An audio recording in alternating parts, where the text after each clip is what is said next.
अच्छा, जो सी पिछली हमने वीडियो थी उधर हमने कवर किया था। अच्छा, फीमेल का हमने देख लिया था कि एंटीरियरली क्या होते हैं। एक बात मैंने थोड़ी सी वो जल्दी में बोल दी थी क्योंकि 5 मिनट की लिमिट होती वीडियो खत्म हो रही थी, कि उधर जो सी अब थर्ड जो सा पार्ट था ना रेक्टम का, जहाँ का पेरिटोनियम नहीं कवर होती, तो वहाँ पर जो सा एंटीरियरली जो सा होता है फीमेल में वजाइना आ जाती है। लेकिन अगर हम मेल में देखें तो उस पार्ट में हमारे पास क्या आ जाते हैं, सेमिनिफेरस, ये हमारे पास आ जाते हैं seminiferous vesicles, seminiferous vesicle, and that is, और हमारे पास क्या आ जाता है, ब्लैडर। और इसके अलावा जो सा होता है प्रोस्टेट ग्लैंड, ये ग्लैंड होते हैं, ये सिक्रीशन जो से हमारे पास होते हैं ना, इधर हमारे पास दे रहे होते हैं स्पर्म जब एजैकुलेशन हो रही होती है तो सेमिनिफेरस वेजिकल भी हमारे पास इधर जो होती है वो सिक्रीशन दे रहे होते हैं। तो क्या आ जाता है मेल में उस पार्ट पर जहाँ पर पेरिटोनियम कवर नहीं होती,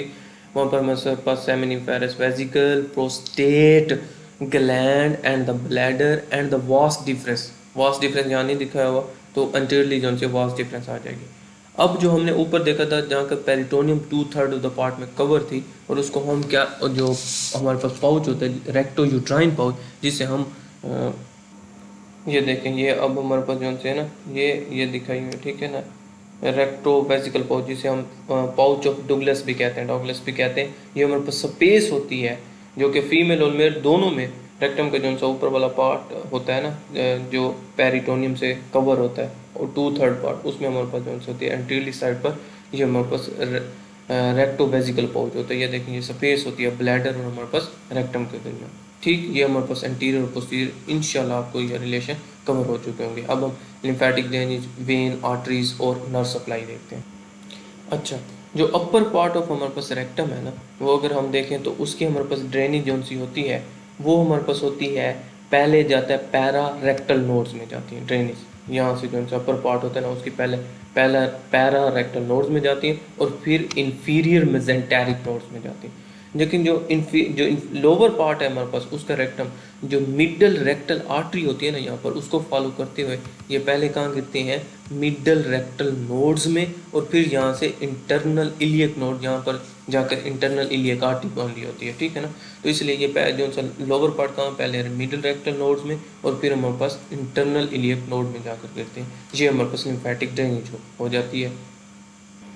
अब जो हमारे पास नर्व सप्लाई है वो इसी तरह सिग्मॉइड क्लोन की तरह सिंपैथेटिक और पैरासिम्पैथेटिक, सिंपैथेटिक जो सी होती हैं वो हमारे पास थोरैसिक और लंबर L2 तक होती है ना, और हमारे पास जो पैरासिम्पैथेटिक होती हैं वो सर्वाइकल और जो उनसे सैक्रल रीजन की होती हैं। बहरहाल ये हमारे पास इस तरह ये इम्पल्सिस उनसे फाइबर्स आ रहे हैं सिंपैथेटिक और पैरासिम्पैथेटिक के इधर से, तो इधर से आते हैं, ये इधर प्लेक्सिस ये होता है ना गुच्छा, जो नर्व्स का गुच्छा बन जाता है। तो ये हमारे पास इधर जो सा होता है ना, हमारे पास इन्फीरियर, जिस ये हम कह रहे हैं इंफीरियर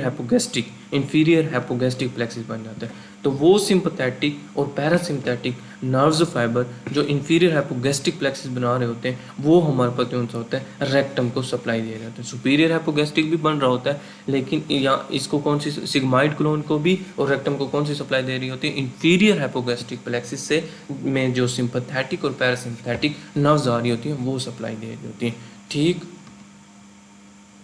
ये आप इसे तसल्ली से भी देख लें। अच्छा, जो वेनस ड्रेनेज है इसकी, तो वो 3 से होती है, एक सुपीरियर रेक्टल वेन, एक मिडिल रेक्टल वेन और एक inferior rectal when.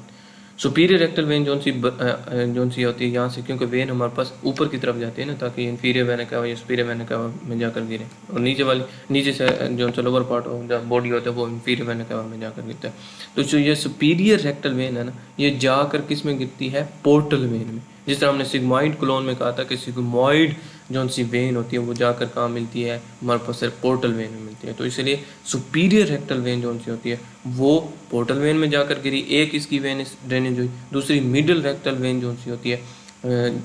Middle rectal when जो हमारे पास होती है, ये हमारे पास जाकर इंटरनल इलियक वेन में जाकर गिरती है, और इंफीरियर रेक्टल वेन भी इंटरनल इलियक जो वेन है उसमें जाकर गिरती है। ये इंटरनल इलियक वेन आगे हमारे पास राइट एक्सटर्नल इलियक वेन में हमारे पास जा रही है। तो 3 वेनस ड्रेनेज हो गई, सुपीरियर, मिडल, इंफीरियर और रेक्टल वर्ड आ रहा है तो वेन है। इसमें कौन सी मुश्किल बात है, सिर्फ यही याद रखना है कि मिडल और इंफीरियर कहाँ जा रही है, इंटरनल इलियक वेन में, और सुपीरियर रेक्टल वेन कहाँ जा रही है, हमारे पास पोर्टल वेन में जाकर ड्रेन में। अच्छा, एक बात रह गई है जो कि एनोरेक्टल पोर्टल सिस्टम एनास्टोमोसिस जो समझता है। ये जो हमारे पास रेक्टल वाली साइड वाली होती है इंफीरियर रेक्टल वेन, और यहाँ मिडल रेक्टल वेन थी। असल में इंफीरियर रेक्टल वेन जो उनसे ब्रांच होती है इंटरनल प्रूडेंटल वेन की, और ये इसलिए